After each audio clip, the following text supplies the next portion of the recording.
Assalamualaikum warahmatullahi wabarakatuh. Alhamdulillahirabbil alamin. Wassalatu wassalamu ala asyrafil anbiya'i wal mursalin wa ala alihi wa ashabihi ajmain. Qala Allah Ta'ala fi kitabihil karim. A'udzu billahi minasyaitonir rajim. Bismillahirrahmanirrahim. Wa lanabluwannakum bisyai'im minal khaufi wal ju'i wa naqsin minal amwali wal anfus wath thamarat wa basyiris sabirin. Alladzina idza asabathum musibah qalu inna lillahi wa inna ilaihi raji'un. Ulaika 'alaihim salawatu mir rabbihim wa rahmah wa ulaika humul muhtadun. Ini terdapat dalam surah Al-Baqarah 155, 156 dan 157. Ayat ini menjelaskan kepada kita bahwasanya ujian, cobaan yang kita rasakan dalam kehidupan ini merupakan ujian yang datang dari Allah Subhanahu wa Ta'ala. Allah ingin menguji hamba-hambanya yang beriman. Apakah mereka dapat menerima ujian tersebut, dapat memahami dan mengembalikan semuanya itu kepada Allah Subhanahu wa Ta'ala. Maka ketika seseorang yang mendapatkan ujian, baik ujian yang berkaitan dengan harta, ataupun juga ujian berkaitan dengan rasa kekhawatiran dan ketakutan yang sekarang ini memang melanda kita ini agak khawatir. Ya, jadi khawatir bahwasanya terkena, terinfeksi virus corona. Oleh karena itu kita kembalikan kepada Allah Subhanahu Wa Taala bahwa semua ini memang merupakan ujian dari Allah Subhanahu Wa Taala. Nah, ketika orang-orang diuji ini mampu mengembalikan semua kepada Allah Subhanahu wa Ta'ala, maka Allah menjanjikan ulaika 'alaihim salawatu mir rabbihim rahmah. Mereka itu mendapatkan karunia dari Allah. Jadi salawatu mir rabbihim ini adalah merupakan karunia terbesar yang Allah berikan dan rahmat yang Allah berikan, dan mereka adalah orang-orang yang mendapatkan petunjuk. Oleh karena itu, bagaimana upaya kita dalam mensikapi ujian-ujian ini? Di dalam bahasa agama, ada yang disebut dengan menjauhkan diri dari kemudaratan. Ad-dararu yuzal. Ya, jadi kemudaratan itu harus dihindari, ya, bukan dicari, tapi dihindari. Ya, makanya para ulama kemudian dalam upaya untuk pencegahan, ada beberapa kaidah yang mereka kemukakan. Tentu kaidah ini dikemukakan karena berdasarkan juga daripada ayat-ayat dan hadis-hadis Rasul. Di mana kita ini harus mampu untuk menangkap bahasa yang Allah kirimkan melalui peristiwa-peristiwa. Ya, kalau kita melihat misalnya Rasulullah kan melarang kalau ada suatu wilayah yang kena virus, maka kita tidak boleh memasuki wilayah tersebut. Dan bagi orang yang berada di wilayah tersebut, maka mereka itu tidak boleh keluar. Itu namanya kan dalam bahasa sekarang ini adalah memutus mata rantainya. Mungkin bahasanya sekarang diperhalus, ya, lockdown misalnya. Atau dalam bahasa agama itu sebetulnya ada yang disebut dengan saduz zari'ah. Yang saduz zari'ah itu artinya adalah pencegahan sebetulnya. Jadi sebelum terjadi, jadi jangan dipahami begini. Kan ada orang memahami darul mafasid muqaddamun ala jalbil masalih. Tapi dengan pemahaman yang kurang pas. Seharusnya kan di dalam kaidah tersebut adalah bagaimana kita ini menjauhkan diri kita ini dari hal-hal yang bisa mendatangkan mafsadat. Ya, maka dikatakan darul mafasid muqaddam ala jalbil masalih. Ya, makanya para ulama misalnya membuat sebuah ijtihad, ya. Ijtihadnya pun sudah ijtihad yang sifatnya jama'i, ya. Mulai dari negara Saudi, ya, sampai Jakarta, ya, Jakarta, ya, yaitu bagaimana sholat berjamaah untuk sementara waktu ditiadakan, atau sholat Jumat untuk sementara waktu dihentikan, ya. Khutbah Jumatnya, tetapi kalau sholat zuhurnya tetap gitu. Ya, sajurnya tetap, tetapi Jumat. Kenapa? Karena virus ini menurut ahli kedokteran dan menurut kenyataan yang kita lihat, bahwasanya penyebarannya itu adalah karena terjadinya kontak, ya, ataupun tidak kontak tetapi jarak, ya, antara orang yang kena dengan orang yang tidak kena itu jaraknya itu misalnya kurang dari 1 meter. Tapi kalau misalnya online seperti ini, walaupun saya batuk-batuk juga ya, Pak Hendri nggak akan kena gitu. Ya. Iya, nggak akan kena gitu. Paling-paling yang kena HP saya gitu ya. Makanya nanti jangan pegang-pegang HP. HP orang yang dipegang karena dia batuk mungkin kena HP-nya. Jangan pegang HP orang ya Bu ya. Iya. Nah, jadi oleh karena itu pencegahan sebetulnya. Jadi jangan ditunggu dulu korban dulu baru kemudian pencegahan. Nah, ini kita kadang-kadang di sini ya menunggu dulu sudah ada korban, baru ada korban, ya baru kemudian ya dihentikan. Nah, justru sebetulnya sebelum terjadi itulah ya kita mencegah. Ya, lockdown itu kan sebetulnya kan pencegahan, ya bukan menunggu dulu.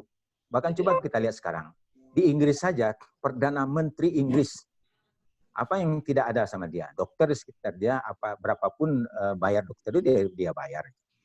Makanannya gizinya luar biasa, badannya juga gempal. Gitu. Tapi kena virus. Nah, bayangkan gitu kan? Ya, Perdana Menteri Inggris, kena virus. Ya, kita juga di Bogor misalnya wali kota Bogor kena virus. Bahkan sopir yang menjemputnya pun ya mungkin pamitan lebih duluan gitu. Meninggal ya. Nah, itu kan. Jadi itu artinya kan walaupun memang kita dalam keyakinan kita bahwasanya meninggal itu merupakan ya ketentuan Allah ya. Ya, wa ma tadri nafsum bi ayyi ardin tamut. Seseorang tidak tahu di mana dia meninggal. Tetapi hal-hal yang bisa membawa kepada meninggal itu ya tidak boleh kita lakukan. Ya, misalnya kita berkeyakinan kalau meninggal ya meninggal, lalu kemudian kita terjun dari Monas. Ya bagaimanapun juga ya walaupun kenyataannya ya kalau sampai di bawah ya mati juga. Ya, jadi tidak boleh kita menjerumuskan. Ya, maka itu disebut dengan ada ayat mengatakan wala tulqu bi aidikum ila tahlukah. Jangan kamu jerumuskan dirimu ke dalam kebinasaan. Ya, kebinasaan. Jadi pencegahan. Nah, di samping pencegahan ya kita menjaga yang sekarang ini disebut dengan social distancing, ya social distancing. Ya, nah social distancing ini juga ya kalau misalnya kita agak batuk-batuk ya jangan social distancing aja, social intimating. Nah, itu. Intimate, itu jangan juga dulu sementara gitu, ya. Iya, jadi kenapa? Karena penularannya bisa juga melalui sentuhan-sentuhan fisik, begitu kan, yang intens. Nah, itu lebih berbahaya lagi. Nah, oleh karena itu pencegahan. Nah, kemudian kita mencoba untuk meningkatkan daya imunitas diri kita. Ya, caranya bagaimana? Nah, pertama sekali ya jahe merah. Nah, ini kan ada nih jahe merah. Nah, ini.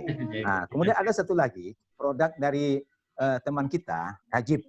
Itu namanya Adawa, ya, 5 unsur. Nah, ini jamu Adawa, 5 unsur ini. Ini Rajib nih yang produk. Nah, kalau Pak Hendri kan nulis bukunya kan 7 unsur. Kalau ini enggak, ini 5 unsur. Ya, 5 unsur. Mas sudah gabung tuh Bu Mas. Udah, alhamdulillah. Kenapa? Karena saya merasakan waktu kemarin itu kan agak lemes, agak kena flu ya. Ya, memang agak khawatir-khawatir ya, harap-harap cemas juga gitu kan. Harapan sembuh. Ya, orang Pak Hendri saja waktu saya batuk dia sudah mulai siap mau keluar dari ruangan saya. Ya. Cuma kena sungkan aja, padahal sebetulnya dia udah mau kabur itu. Ya, waduh yang ini kena flu nih. Nah, saya di masjid gitu kan dekat-dekat dengan salah seorang jamaah, begitu saya batuk langsung dia menghindar. Ya benar juga sih. Jadi nggak enak juga gitu. Makanya beberapa khutbah Jumat kemarin di Tisomudi Agung ya saya dijadwal sebetulnya. Tapi saya menjaga karena saya berpikiran sadu zariah itu. Ya mungkin saya tidak apa-apa, tapi kalau misalnya kan ada yang disebut dengan carrier, ya carrier, pembawa begitu kan. Dan itu terjadi kepada salah seorang jamaah kita di Bukit Tinggi. Jadi jamaah ini dia menghadiri tablik akbar yang diadakan di Malaysia ya, Sri Petaling di Malaysia. Lalu dia pulang ke Bukit Tinggi. Karena fisiknya kuat, dia nggak ada masalah dia. Ya, di bandara pun aman, sampai ke Bukit Tinggi aman. Sampai di rumah istrinya rupanya kena flu, kurang enak badan. Jadi artinya kondisi fisiknya dalam keadaan tidak sehat. Ya namanya suami istri lah kan tentu ya, namanya suaminya pulang, nah dipacikannya lah tangan udahnya kan, nah, udah ya baru pulang ya. Jadi rupanya terjadilah persentuhan itu kan. Rupanya ya Allah takdir menentukan ya dengan izin Allah istrinya itu meninggal. Ya, meninggal karena COVID-19. Nah, suaminya sekarang diisolasi keluar. Yang sangat kita sedihkan adalah hukuman sosial dari masyarakat. Ya, yaitu diisolir gitu kan, terisolir gitu kan. Nah, orang-orang yang karena dia pedagang kan, orang-orang yang pernah berbelanja ke tokonya sementara ini nggak berani berbelanja. Nah, kemudian juga yang perlu juga kita pikirkan ya, dampak daripada penyakit ini seperti yang terjadi pada salah seorang mahasiswa kita di Fakultas Teknik. Ya, dia itu masuk ruang isolasi, setelah itu nggak ketemu lagi dengan keluarga. Jadi kalau sudah masuk ruang isolasi itu anggaplah perpisahan terakhir. Ya, kenapa? Karena kalau sudah dinyatakan sebagai kena virus dan ternyata meninggal, itu prosedurnya adalah prosedur penanganan orang kena virus COVID. Yaitu diselesaikan oleh pihak rumah sakit lalu dikuburkan. Ya, jadi tahunya cuma sudah dikuburkan saja. Nah, jadi oleh karena itu saddu zari'ah ini penting. Jangan kita merasa memang badan saya sehat, kan tidak ada apa-apa, sekitar kita juga nggak apa-apa. Karena virus ini memang nggak kelihatan. Ya, kalau kelihatan seperti misalnya ada kemarin itu kan ada ular kobra misalnya kan, ya ada ular kobra atau ya bisa kita menghindar atau kita tangkap ular kobranya, masukin ke dalam botol misalnya atau ke dalam plastik. Ini nggak kelihatan. Nah, jadi oleh karena itu dalam agama kita ini ada namanya saddu zari'ah. Ya, yang dari saddu zari'ah inilah keluar kaidah darul mafasid muqaddam ala jalbil masalih. Ya, nah, jadi kembali kita kepada musibah ini. Jadi Allah menyatakan dalam surah Al-Baqarah 155 ini, walanabluwannakum bisyai'im minal khauf. Ya, ada khauf. Ya kan kita sekarang ini ujiannya khauf. Nah, karena kita ujian khauf, kita kembali kepada Allah. Ya, sila perlunya tawakal pada Allah. Bismillahirrahmanirrahim. La haula wala quwata illa billah. Nah, kemudian kita lengkapi diri kita dengan nasihat-nasihat Rasul. Ya, di pagi hari biasakan membaca Bismillahilladzi la yadurru ma'asmi syai'un fil ardi wala fis sama' wa samiul alim. Nah, habis sholat fardu ya, biasakan membaca doa yang di-share oleh Pak Wadir. Ya, Allahumma inni a'udzubika minal barasi wal jununi wal juzami wa min sayil asqami. Nah, nanti kalau misalnya kurang japri aja Pak Wadir itu kan tadi di-share itu di grup kalau nggak salah saya doa itu. Ya, itu nama doa itu sebetulnya adalah min sayil asqam. Ini kan semua macam virus. Ya, semua macam virus. Semua yang bisa mendatangkan penyakit. Nah, kita berlindung kepada Allah Subhanahu wa taala. Ya, jadi upaya kita dalam antisipasi ya pertama adalah berusaha menjauhkan diri kita dari potensi-potensi yang bisa kita kena terjangkiti. Termasuk juga sekarang ini ya, kita kan baru ditelepon oleh BSM Center. Ya, nah, itu kan udah mulai itu orang pergi ke BSM. Kalau Pak Hendri dia banyak, dia bingung dia mana yang menelpon. Ya, kalau kita kan BSM Center. Ya, Bu Sandra tahu itu. Ya, karena kalau yang BSM Center ini Bu Sandra dikasih nilai. Nah, kalau Pak Hendri bingung dia, nggak ada apa tuh BSM Center ya. Makanya dia nggak langsung connect kan ya. Nah, jadi yang dari UIK itu sudah turun. Ya sudah turun. Nah, itu kan silakan pergi ke ATM. Nah, di ATM itu kan kita kan tidak tahu siapa sebelumnya virusnya gitu kan. Maka oleh karena itu setelah kita menekan ATM, itu kan ATM itu kepanjangan kan asal tekan muncul duit. Nah, itu kan itu namanya ATM. Nah, ya. Jadi oleh karena itu habis menekan itu ya. Jadi asal tekan muncul duit. Iya, setelah itu kalau tapi sudah ada di BSM dulu. Kalau mereka ada di BSM habis duitnya. Iya. Nah, kok abang-abang kok udah habis nih, baru pergi kerja udah habis itu kan. Nah, jadi oleh karena itu harus kita persiapkan diri kita. Itu namanya berjaga-jaga. Ya, itu kan kalau di bank itu kan sudah ada ininya hand sanitizer-nya. Ya, itu dipakai gitu. Ya, nah setelah itu di rumah juga kita cuci tangan. Itu namanya adalah preventif. Ya, preventif. Nah, jadi oleh karena itu kita harus upayakan. Nah, secara imun badan kita perkuat dengan memakan makanan yang memiliki manfaat untuk kesehatan. Ya, itu upaya kita. Dan kemudian yang ketiga tentu berdoa pada Allah SWT agar kita terhindar. Karena apapun yang terjadi, semua itu akan terjadi dengan izin Allah. Nah, ini barangkali tausiah singkat kita pada pagi hari ini. Kalau ada pertanyaan atau ada yang mau di-share oleh Pak Wadir, oleh Pak Tengku, oleh Bu. Kok di sini tulisannya Bu Silmi, Bu Teti? Iya. Ya, akun anak saya itu. Oh begitu. Oh ini Bu Teti ya, bukan Bu Silmi ya. Nah, oke. Baik, silakan. Atau mungkin ada tambahan dari MUI Jakarta, ya Pak Wido. Budi. Nah, Ya boleh Pak Wido. Informasi terbaru Pak Wido dari Jakarta. Iya. Ini nanti kalau mati semuanya diulang ya linknya ya, karena 5 menit lagi akan drop ini. Oh ya. 40 menit ya. Kalau free Pak, itu muka saya kenapa nggak muncul ya Pak Tengku ya? Videonya Pak, dihidupkan videonya. Videonya atas kiri. Sebelah Atas kiri. Pak Budi. kalau pakai laptop bawah sebelah kiri. Berdampingan, ada speaker, ada video. Nah, ini apa?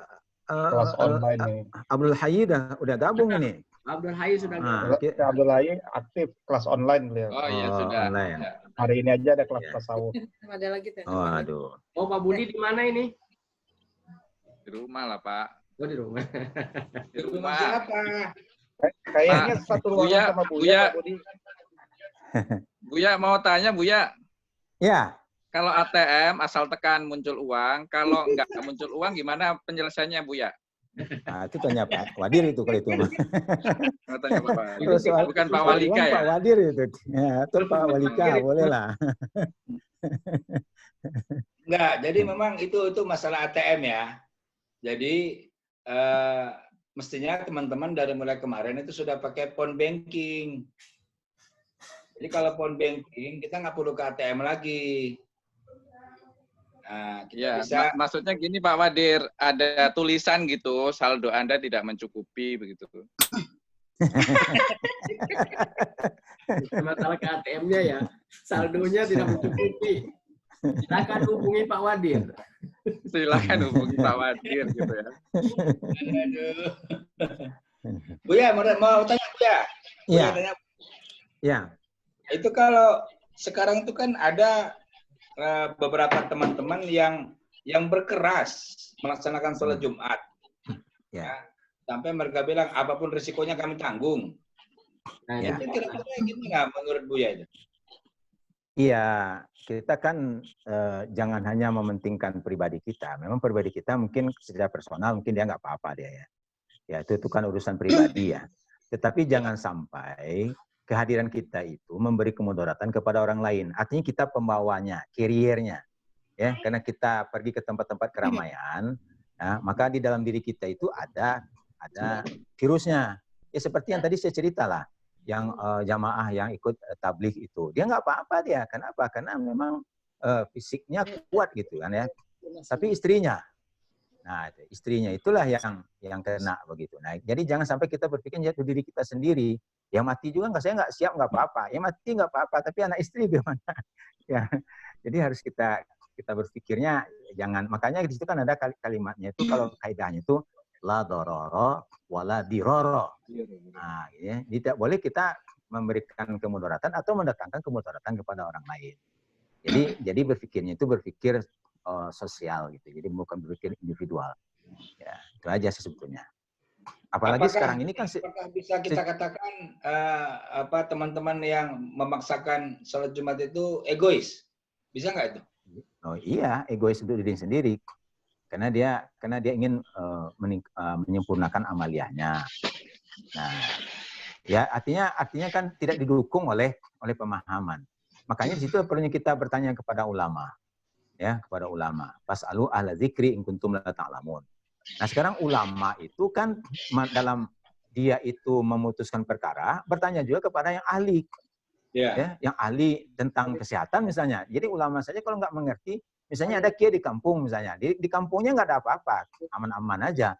Wah, lalu kemudian dia berfatwa, ya dia lupa kalau di Jakarta bagaimana repotnya para tenaga medis misalnya, ya bahkan yang kemarin yang salah seorang mahasiswa kita meninggal itu, waktu di rumah sakit itu tidak cepat ditangani bukan karena pihak rumah sakit tidak menangani, tetapi karena banyaknya pasien ya yang antri sehingga sementara tenaganya terbatas sehingga lama ya mendapatkan tindakan begitu.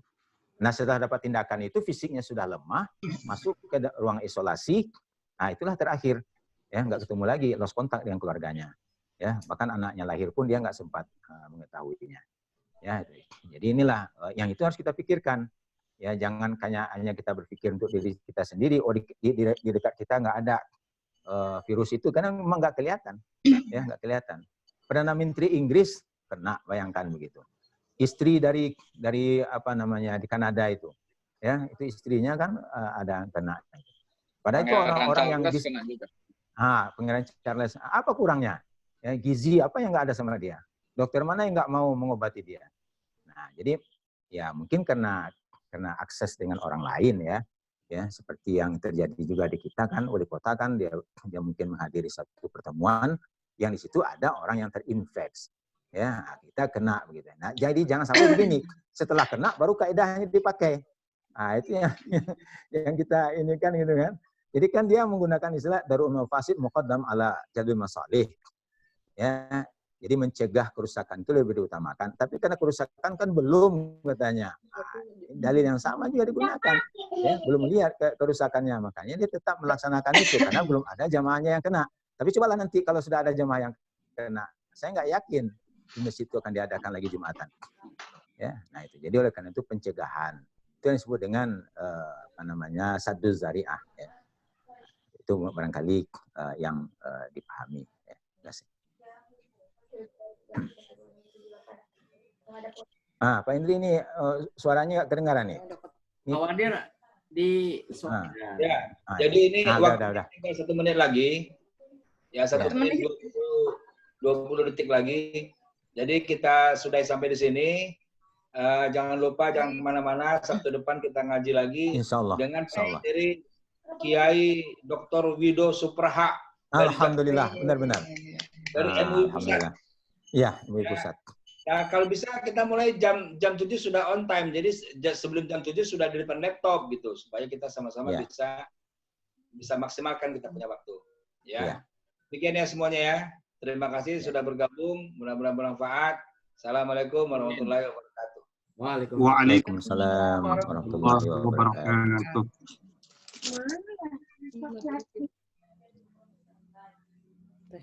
Ini gimana?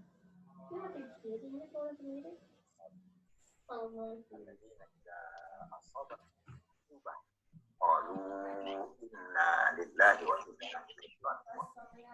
Ulaika alaihim salawatun